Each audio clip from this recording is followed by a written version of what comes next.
Chicago's very own 9 o'clock news. Cops raid a state facility in Libertyville and bust $1 million forgery ring selling fake driver's licenses. I'm Joni Lum. Allison Payne has the night off. Good evening. I'm Rick Rosenthal. Also in our news tonight, Rodney King testifies at the federal trial of 4 Los Angeles police officers accused of beating him. We'll have a live report. Also, the growing appeal of black music among other ethnic groups. A special report on that. And your morning commute could be slowed by more snow overnight. Alan Seals will tell us about a Chicagoland snow advisory in just a few minutes. But first, our top story. In Lake County, a state employee was one of 4 people arrested today for selling hundreds of bogus licenses from a state facility in Libertyville. Tonight, authorities say they are still investigating the scam and more arrests may be made. The illegal driver's license ring stretched from Chicago to Waukegan to Libertyville, where the actual sales took place. The suspects allegedly used the Secretary of State's driver's license facility to issue more than 600 illegal licenses at $650 to $1,000 each. Illegal immigrants would first have to purchase a fake Social Security number and resident alien card for $200. That put the operations haul at close to $1 million. You are told how much money you have to pay to get a driver's license, and then you are channeled to the right person in this facility. I might add that as part of this investigation that we had undercover agents approach other people, the vast majority of whom employed in the Libertyville Police Department were not involved in this. Authorities say Michelangelo and Peter Prado operated the Roma driving school on the Northwest Side and paid people to bring undocumented immigrants to the Libertyville facility for the service, 30 miles away. 23-year-old Jose Luis Fuentes is charged with producing fake ID cards used to obtain the driver's licenses. 46-year-old Arvin Walters is accused of actually issuing the bogus licenses. Authorities say all the licenses are traceable, but the people holding them will be hard to track down.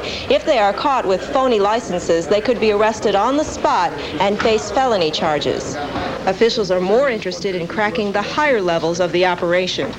Undocumented aliens must have a Social Security number before they can get a license, a driver's license. And of course, the best form of identification for work or for anything that you may want is a driver's license. It's been an ongoing problem that we've had in the Secretary of State's office long before I became the Secretary. State officials say they will try to track down illegal immigrants who obtained fake licenses, but they admit finding and destroying all the bogus IDs will be difficult, if not impossible. In Aurora, police are describing it as an apparent drug deal gone sour. This afternoon, they found the bodies of 2 teenaged brothers inside a van parked on the street. Each had been shot once in the head. An anonymous phone tip led police to the van. It had been parked in front of a vacant home at 16 South Spencer Street, possibly since last Monday night. Police identified the 2 victims as 18-year-old Francisco Montoya and his brother, 19-year-old Jesus. Residents say gang activity has been on the rise in that neighborhood. Fire trapped a 69-year-old man and his grandson in their Forest Park apartment. Both were killed. Firefighters found 5-year-old Brian Phipps on the dining room floor. He'd been overcome by smoke. The grandfather was severely burned. Strewn about the front yard were the victims' clothes. Firefighters cut them off as they were trying to save the 2. A relative arrived after the bodies had been removed from the scene. The families in the other apartments in that burned building escaped unhurt. Rodney King, whose videotaped beating by 4 Los Angeles police officers 2 years ago enraged many around the world, testified in court for the first time today. This was the first day of the trial in which the 4 officers are accused of violating King's civil rights. Ron Olson of our sister station KTLA in Los Angeles is covering the trial and now joins us with a live report. Ron? Well, he's the witness everyone has been waiting for, and today Rodney King finally took the stand.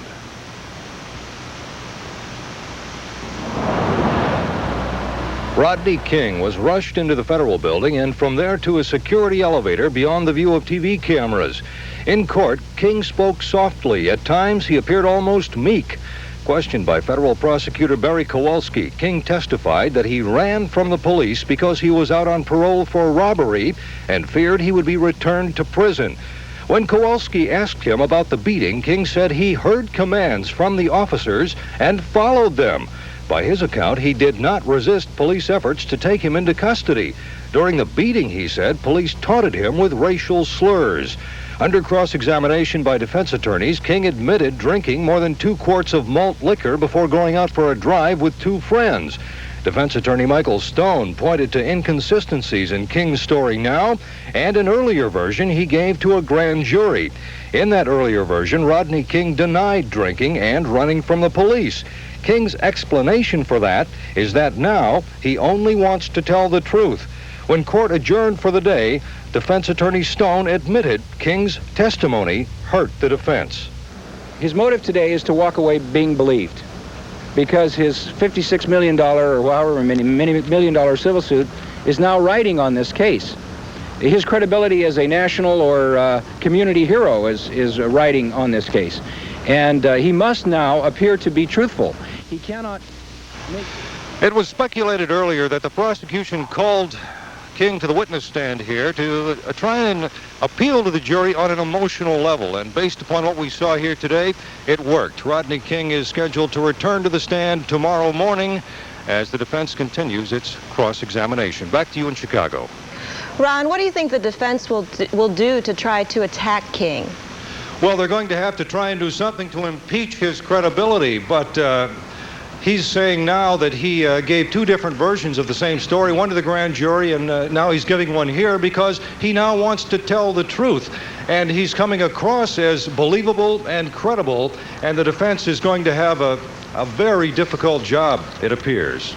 All right, Ron, thank you much. A live report from Ron Olson, a reporter with our sister station KTLA out in Los Angeles. Well, the weather may become a big story before the night is out. Not out in Los Angeles, but perhaps here in Chicago. We are in for a little bit of snow. Let's get an update on that now from Alan Seals. Alan? That's right, Rick. We've got the snow occurring already in Chicago. It's light snow, and we are expecting to see about 4 to 6 inches of snow by the end of tomorrow. Now, we have a snow advisory in effect for northern Illinois for tonight. The heaviest amounts are going to be in the far northern suburbs, but by daybreak tomorrow, you could see about 2 to 3 inches in the Chicago area with smaller amounts to the south. I'll have the full forecast and the details a little later on. Rick, Joni? All right, Alan, thank you. Still to come on our 9 o'clock news, critics sink a controversial float for a St. Patrick's Day parade here.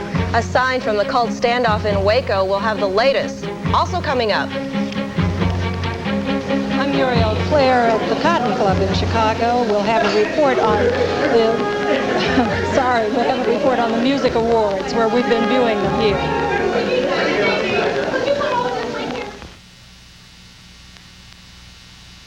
King will have highlights.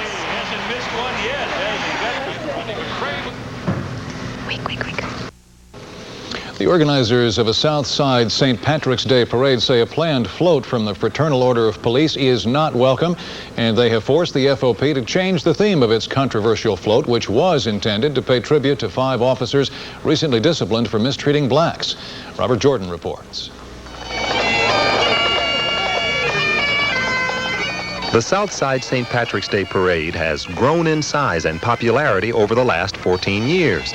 Today it is called the largest Irish neighborhood parade outside of Dublin. Politicians and presidents-to-be don't miss a chance to be seen at this extravaganza. But when a front-page story revealed that the Fraternal Order of Police planned to pay tribute to former police commander John Burge and 4 other officers by honoring them on their float, civil rights leaders cried foul. Given the sensitivity of the issue and the severity of the issue, and this being the city of Chicago, that the Fraternal Order of Police would have exercised better judgment.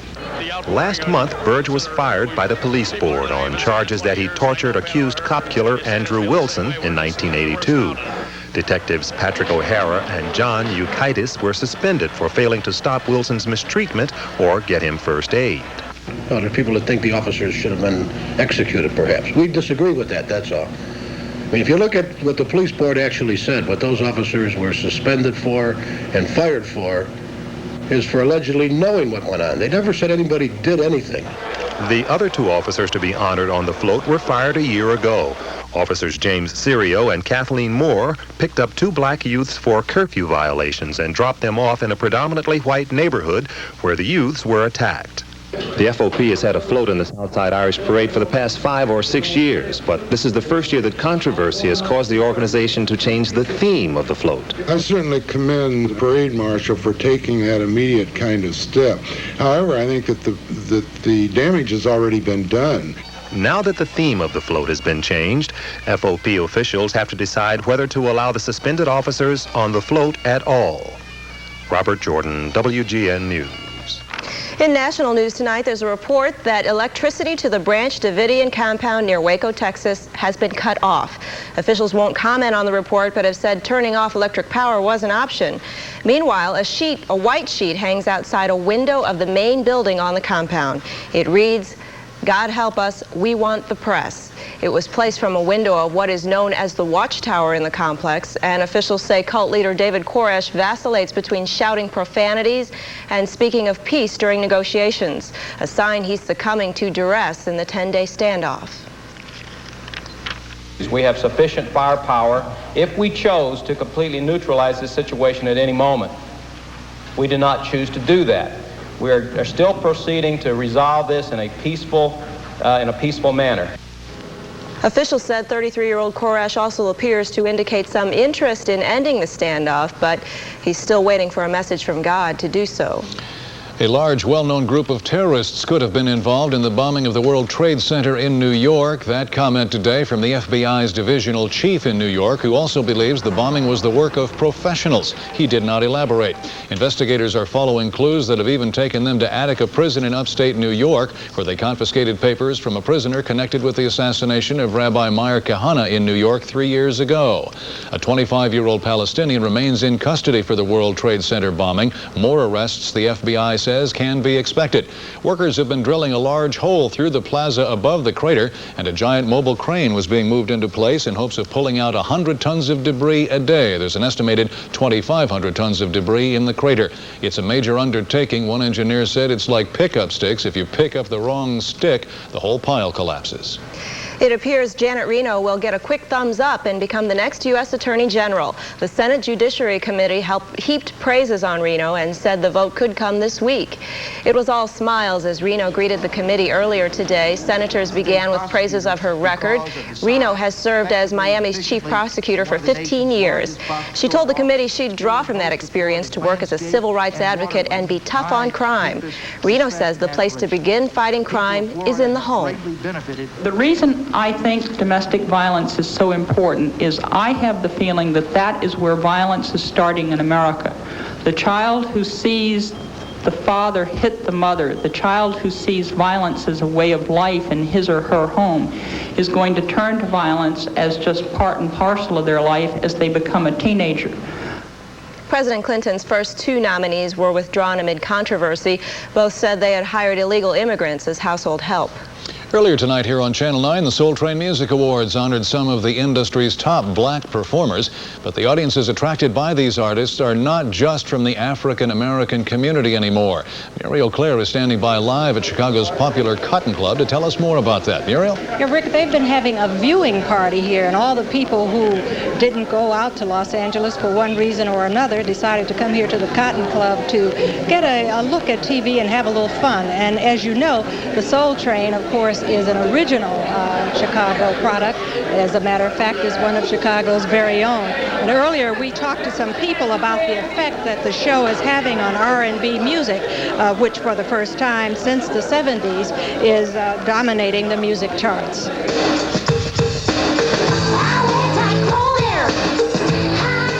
There's been a rebirth of the rhythm and blues sound as top artists like In Vogue and Bobby Brown dominate the charts. The R&B sound makes up 8 of this week's Billboard magazine's top 10 and 15 of the top 20. And many in the music industry are saying it's about time. Black music today, there are so many labels that are producing good product. And your top 40 stations are forced into playing black music because it's so good. Boys to Men, End of the Road. That song surpassed Elvis Presley. Is it because they were black? No. It's because it's a real good record. People are just opening up and accepting. You don't have any more of those racist feelings anymore when it comes to music because it's black people are doing it. I can't buy it or I can't listen to it. It's not just African Americans who are buying R&B and rap. The appeal is widespread. It's been pretty much across the board, especially with some of the rap artists that are selling big now. It seems to be a wide range of clientele. And I think also it has a lot to do, too, with the dance shows that are out, the videos that are out, too. Younger kids, particularly suburban kids, are exposed to the videos, and quite naturally the videos lead to them going out and making record sales for these particular songs. But long before there were videos, there was Don Cornelius and Soul Train. Don Cornelius certainly opened the doors for many new artists. Anytime a new artist was on the verge of exploding, they always remembered, I need to be on Soul Train. Nobody knows that story better than Chuck Barksdale of the Mighty Mighty Dells.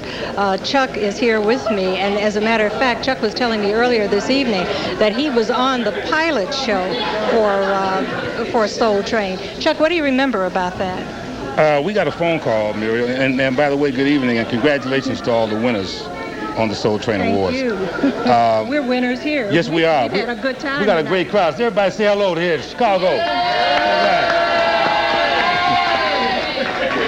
We got a call, Muriel, I forget the exact year, but we got a call to come down and join Don Cornelius because he was getting ready to put a pilot together. As we got to the studio, we found out that Jerry Butler and the Shylights, the three of us did the original pilot for the Soul Train and Soul Train show, and as we know, it's been such a wonderful success. I just wish that Don Cornelius would not forget the train that brought him across the bridge. What about the awards? You think that's had that show? We often compare it to the Grammys. How does it compare, as far as you're concerned? What has it done for the black artists? In retrospect of what you just said, Muriel, I think it's done quite a bit for the black artists. There's been a drought of talent here in Chicago in terms of the talent not being able to have that place where they can pursue their careers. I think it's very important that whoever it is that has record companies or production companies or whatever should reach out and try to bring some of these young brothers and sisters off of the street and put them where they can pursue their careers. Thank you very much, Chuck. Thank you. Back to you in the studio, Joni and Rick. Muriel Claire reporting live from the very popular South Side Cotton Club here in Chicago. Well, you may have noticed that Michael Jackson did not perform any of his trademark fancy footwork during the Soul Train Awards. Jackson was knocked off his feet by an injury suffered during an earlier rehearsal, but the superstar refused to miss the awards ceremony even though he needed crutches and at one time a wheelchair to get around. Jackson was awarded with 2 Soul Train statuettes, including a special humanitarian award. Up next on our 9 o'clock news, find out how the Bulls are doing with Michael Jordan. And Marshall tries to knock top-rated King out of the Public League playoffs. Rich King is next with sports. Also, a special kind of hockey for some special people.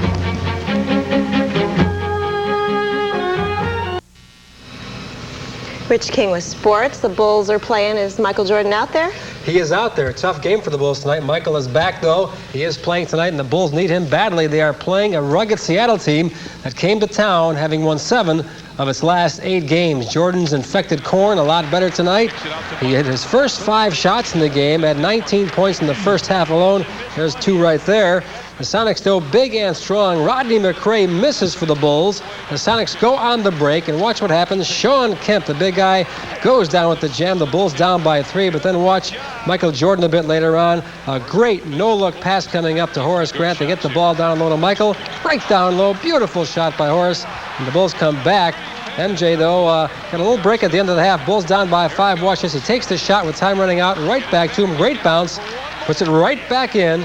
And the Bulls were down by 3 at the half. Let's check the board and see what's going on in that ball game at the stadium tonight. On the board, 70-69 now. Seattle in the 4th quarter.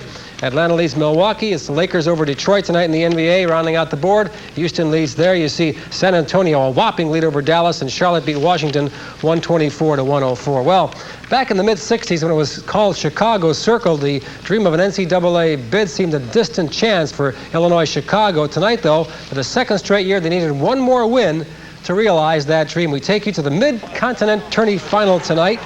And Bill Edwards with the stuff for Wright State against UIC. Edwards had 38 points, but the Flames stayed close in this one. Sherelle Ford out of Proviso East with a beautiful move down low. The Flames hung in there until the very end. Wright State got a big block from Edwards on this play. They had a lot going for them tonight.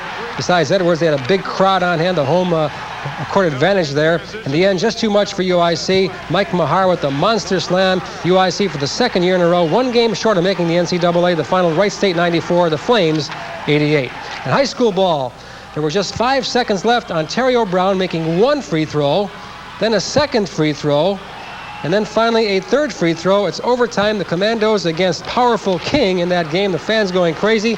Then leading by 3. We watch over the shoulder of Sonny Cox as we see Sean Harrington, a miracle three-pointer, a second overtime. That bucket for Marshall there. King can't believe it. And Cox couldn't believe it, and Cox could not believe it later on when Sean Harrington again scored. They regrouped, though, King did, and came back in this one as Thomas Hamilton goes down low. King wins the game 81-73, and they advance in the Public League in the semifinals. In order to win the state championship, you've got to be able to adjust. And we adjusted to that. See, everybody was talking about they were so quick and fast, and we were so big and slow. Hey, we kept up with them every step of the way. There are the quarterfinal results. 81-73 King. Westinghouse a winner over Young, rounding out the board. Simeon over Taft, and you see Carver beating Finger. On to the baseball camps now. The Cubs and Giants hooking up this afternoon in the Cactus League. A little bad blood between these two teams in the wake of that Ryan Sandberg injury last week. Mike Morgan on the hill today for the Cubs, and he was rocked in the very first inning. Matt Williams, a long home run. The Giants getting 3 in the first off Morgan, and they led the ball game there. The best thing the Cubs had going today was defense in the person of Sammy Sosa. Barry Bonds at the plate. He smacks one to right field. Watch Sosa run this ball down in the corner. Great one-handed catch. Bonds is denied. Cooler heads prevailed. Mike Jackson, the guy who hit Rhino, strikes out Candy Maldonado. No fights today. Jackson with 3 scoreless, and the Giants win 5-2. At the Sox camp, meantime, George Bell is taking his time getting set for the long grind. Bell with 25 homers and 112 RBIs last year, but he had an off-season knee surgery, and asked him how it was going in the early stages of spring training. Well, so far as the only thing I can say is, I came in the wrong time to the clubhouse. Everybody being sick, and I catch a cold too. So, it's going to take me another couple of days so I can get ready.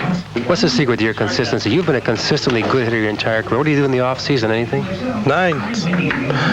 Before when I was a little bit younger, I used to work winter ball, and I haven't played winter ball for the past 8 years. So, the only thing I do, I come over and then get ready, and then work on my things, and another season. Finally, on the hockey board tonight, the Hawks are off. Washington leading Toronto. There you see Minnesota on top in the third. Final Winnipeg over Tampa.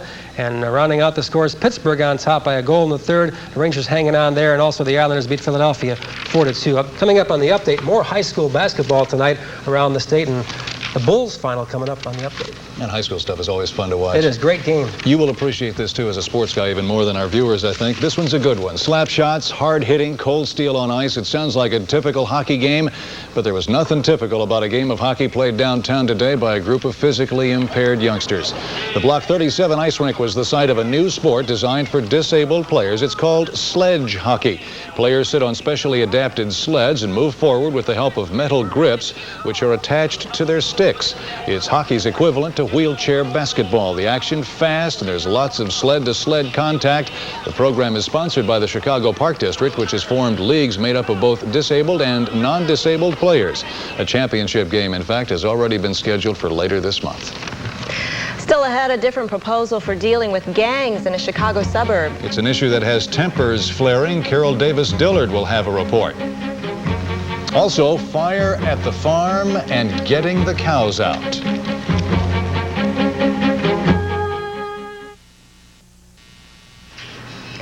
West suburban Cicero is facing a new problem, street gangs. Carol Davis Dillard reports on the politics of crime, Cicero style. 1 month before an election is when you've decided to come out. I don't care if this lady wins or loses. I care about the gang problem in town, and that's why I'm here to do it. A shouting match in Cicero, where a major election issue is the town's gang problem and how the community deals with it.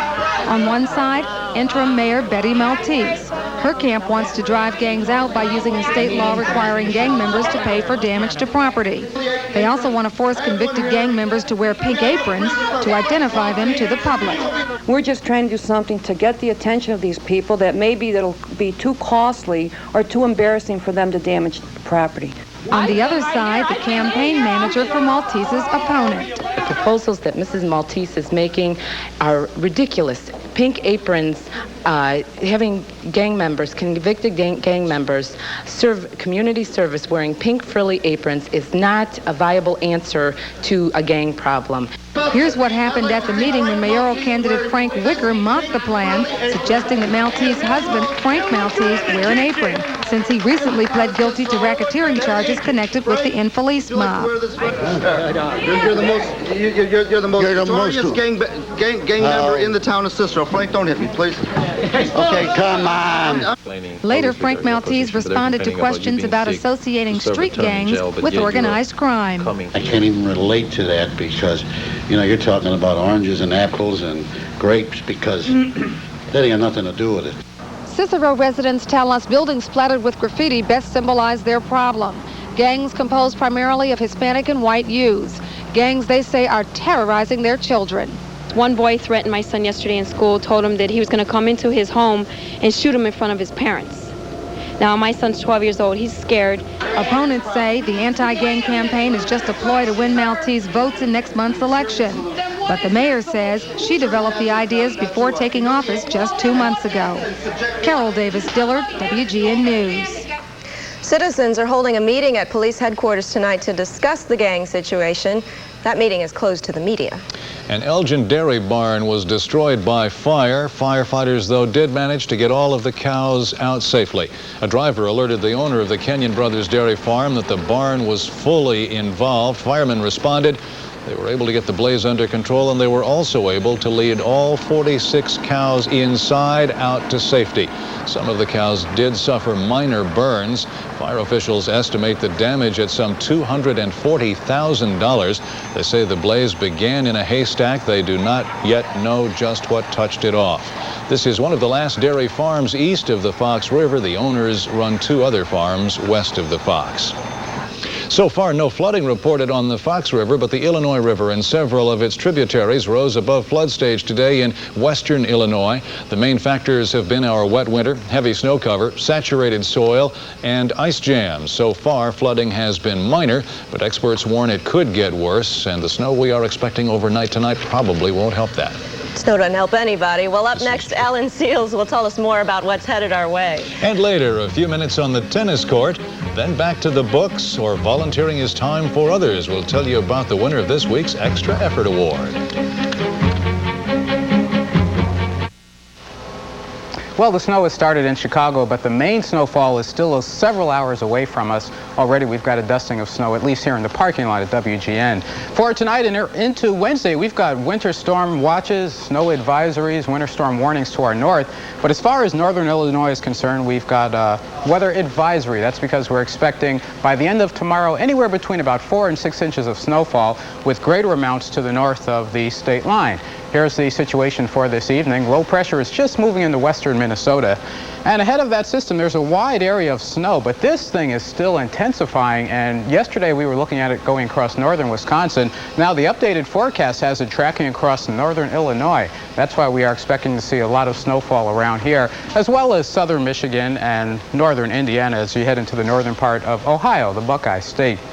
Once that system gets through, the cold front behind me will allow some cold air to filter in from the northwest. But you can see the clouds thickening up as that system winds. You spiral in the clouds counterclockwise, sort of a classic textbook low pressure situation. However, even though it's small, it's pretty powerful as far as the snowfall accumulations. But because it is small, it'll be a very narrow band of heavy snowfall. And to either side of that line, you will see less snowfall.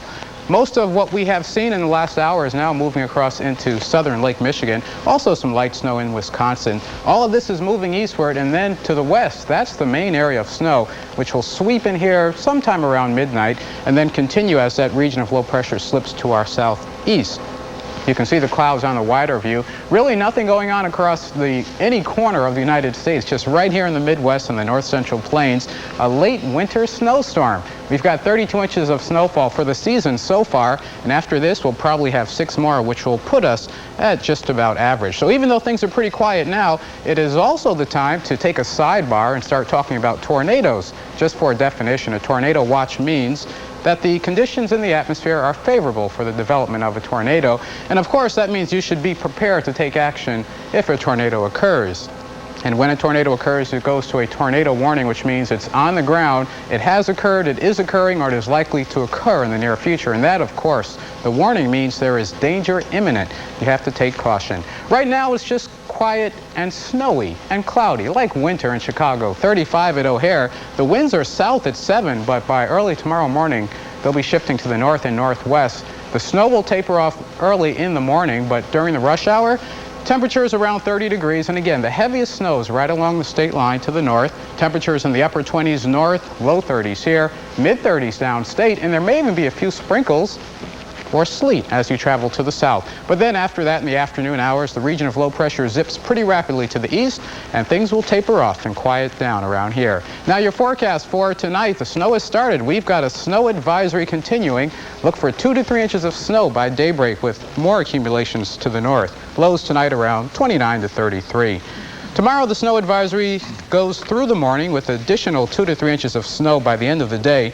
Flurries in the afternoon with highs around 35. Tomorrow night, cloudy, colder. That's only the start. Flurries with lows between 16 and 20.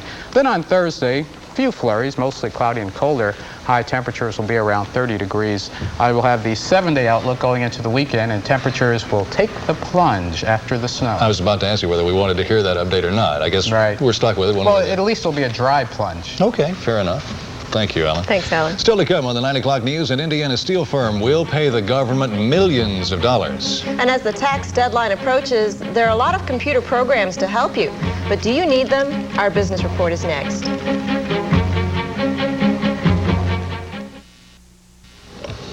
In business news tonight, Inland Steel has reached agreement with the U.S. Environmental Protection Agency to spend nearly $55 million to clean up air and water pollution at its facility in East Chicago, Indiana.